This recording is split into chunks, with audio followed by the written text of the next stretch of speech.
The board in front of me was pulled from a fence that went into the ground in 1887. I know that because the deed says so. No rot, no gray, no soft spots. The grain is tight and dark, and when I press my thumbnail into the wood, it does not give, not even slightly. I am standing in Lancaster County, Pennsylvania, 94 degrees outside, humidity thick enough to feel in your lungs, and this piece of wood has been surviving every summer since Grover Cleveland was president. 6 months ago, I would have laughed if somebody told me that was possible, because for 30 years, I did exactly what everybody else does. Replace fence posts every decade, watch deck boards split by year 3, buy another gallon of sealant, another advanced polymer wood protector, another expensive treatment that promised 10 years and barely survived 2 winters. I thought wood was supposed to fail. It is not. And what I found buried in Mennonite farm journals changed the way I look at every hardware store shelf in America. Because there is a formula, 3 ingredients, less than $2 per application, a method so effective that some Amish barns have survived longer than the United States itself, and almost nobody under the age of 70 has heard of it. Not because it stopped working, because modern industry stopped making money from it. What I'm about to show you is not folklore. It is not internet myth. It is chemistry older than America itself, a treatment used by Scandinavian shipbuilders, Roman engineers, colonial farmers, and Amish craftsmen for centuries before synthetic coatings existed. And once you understand what happened to this formula after World War II, you will never walk through the wood stain aisle the same way again. The oldest known pine tar production site on Earth was discovered in Sweden. Archaeologists dated it somewhere between 540 and 380 BC. That means human beings were manufacturing wood preservatives more than 2,500 years ago, long before corporations, long before hardware stores, long before anybody ever sold you a weatherproof decking system. The Vikings used pine tar to seal their ships against the North Sea. Roman builders mixed oil and pitch into timber beams. Colonial American shipyards coated wooden hulls with the same chemistry because they understood something modern homeowners were trained to forget. Wood does not fail because it gets old. Wood fails because nobody protects it the way our ancestors did. By the late 1600s, pine tar had become Sweden's 3rd largest export. The British Royal Navy depended on it. Colonial America depended on it. The entire naval infrastructure of the Atlantic world depended on one thing: trees protecting other trees. That is what pine tar really is, a tree's immune system concentrated into liquid form. And when you combine it with boiled linseed oil and real gum turpentine, something incredible happens. The protection does not sit on top of the wood like paint. It enters the wood. That changes everything. Boiled linseed oil comes from flax seeds. Once exposed to oxygen, it undergoes polymerization. The oil hardens inside the grain itself, filling microscopic pores and sealing the fibers from within.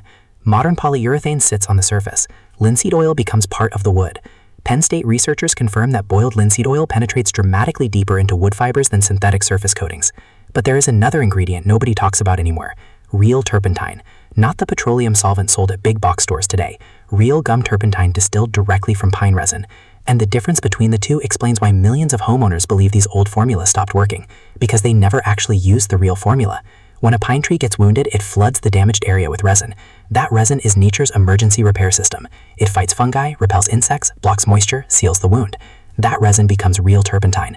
But after World War II, petroleum companies discovered they could manufacture synthetic solvents much cheaper than harvesting pine resin, so they replaced the original product, kept the same name, and hoped nobody noticed. The modern synthetic version smells sharp and chemical. Real gum turpentine smells like pine forests after rain. One comes from living trees, the other comes from industrial petroleum processing. And that substitution quietly destroyed the performance of countless traditional wood formulas while convincing homeowners the old methods didn't work anymore. Then comes the 3rd ingredient, pine tar. Dark, thick, sticky, smells like an old harbor. This is where the magic happens. Pine tar contains antifungal compounds, insect-repelling terpenes, natural resins, and carbon-rich preservatives that bond permanently into wood fibers. When you rub it into a fence post or barn beam, you are restoring the same defensive chemistry the tree originally used to survive storms, insects, and rot in the forest. That's the secret. You are not coating wood. You are rebuilding its natural immune system. And the formula is almost laughably simple. Equal parts boiled linseed oil, real gum turpentine, pine tar, mixed in a glass jar, applied with a rag. That's it. No polymers, no nano-ceramic hybrid technology, no 5-page warning label, just 3 ingredients humanity has used for centuries. When I understood all of this, I decided to test it on my own property. My house was built in 1974, cedar siding, weathered fence, porch posts beginning to crack and gray, nothing special. Exactly the kind of wood most Americans assume is nearing replacement. I bought a quart of boiled linseed oil for $8. Ordered real gum turpentine online because no local hardware store carried it. Bought pine tar from a specialty supplier. Total cost $22. I swept loose dirt off the fence with a stiff brush. No sanding, no pressure washing, no chemical stripping. Mixed the ingredients in a mason jar. Then I started wiping it onto the cedar boards. And what happened on the first board genuinely stopped me. The gray oxidation dissolved almost immediately. The wood drank the oil. The grain darkened in real time like someone reversing age right in front of my eyes. Not shiny, not fake looking. Alive. That's the only word for it. Alive. I kept moving down the fence line section by section. By sunset, the entire fence looked like it had been rebuilt. Neighbors thought I replaced boards. I hadn't replaced a single one. 48 hours later, the oil fully cured into the grain and the wood looked richer than it had in decades. Then I did the porch post, then the siding. One weekend. Less than $30 in material. The contractor quote I had received for refinishing that fence alone was over $1,000. And here's the part nobody tells you. The treatment works even better on old wood than new wood. Aged lumber becomes thirsty. Dry fibers absorb the oil deeply. Crack seal, surface checking slows dramatically. For hardwood beams and structural posts, there's an even older technique. Heat the oil gently using a double boiler. Never direct flame. Warm the wood slightly with a heat gun. Hot oil penetrates dramatically deeper into dense grain. Some timber framers claim one deep treatment can protect structural beams for more than a decade before reapplication. But there's one warning I will never skip. Linseed oil rags can spontaneously combust. That is not internet exaggeration. As the oil cures, oxidation generates heat. Crumpled rags trap that heat until ignition becomes possible. Always lay used rags flat outside to dry completely or seal them underwater in a metal container. Read every warning labels carefully. This formula is safe when handled properly, and dangerous when handled carelessly. Now here's where the story gets bigger than wood. The wood treatment industry in the United States generates billions every year. That system depends on one assumption: your protection fails quickly. Because if your coating lasts 30 years, you stop buying coatings. If your deck survives decades, you stop hiring contractors. If fence posts stop rotting, entire product categories collapse. That does not mean every modern product is fake. Most contain chemistry based on the exact same drying oils these old formulas used, but the economics changed. Natural formulas cannot be patented. You cannot trademark linseed oil. You cannot patent pine tar. There is no exclusive molecule, no licensing agreement, no recurring subscription revenue, and what cannot generate massive margins slowly disappears from public knowledge. That's how old wisdom dies. Not through conspiracy, through irrelevance to corporate profit. Then I found something in a digitized Mennonite archive that completely changed the story again. Margin notes in old farm maintenance records, repeated across multiple decades. After oil cure, wax coat. Beeswax. That final step explains why some barns survived 150 to 200 years. Once the oil fully cured, traditional builders melted beeswax into warm linseed oil and buffeted it across the surface. The wax added UV protection. That matters because sunlight slowly breaks down exposed oil over time. The beeswax shields the oil itself.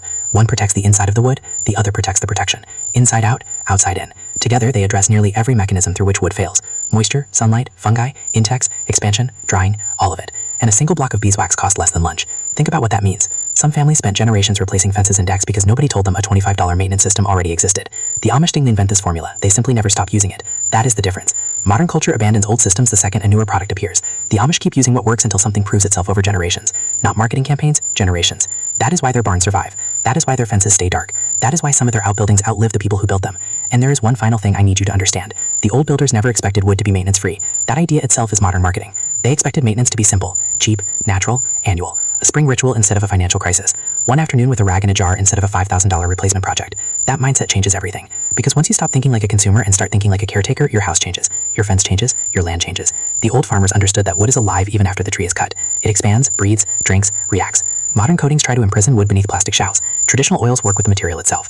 That is why the old systems age gracefully while synthetic finishes peel, crack, and fail catastrophically. And maybe that's the bigger story underneath all of this. We were taught to expect replacement. They were taught to expect longevity. Two completely different philosophies. One creates endless consumption. The other creates inheritance. That fence post from 1887 should not exist according to modern industry logic, but it does exist. And once you see it with your own eyes, something inside your brain shifts permanently. You start asking uncomfortable questions. What else lasted longer before industry replaced it? What other obsolete methods quietly outperformed the expensive systems that replaced them? And why do the answers always seem to survive in places modern culture ignores? The Amish never forgot because forgetting was never profitable for them, but it was profitable for somebody else. Now you know the formula. Boiled linseed oil, real gum turpentine, pine tar. Optional beeswax finish after curing. That's it. 3 ingredients. A cotton rag, one afternoon, and a system older than America itself. If you walk outside after this video and look at the oldest piece of wood on your property, I want you to think about something. Was it really supposed to fail? Or was somebody simply counting on you believing it would?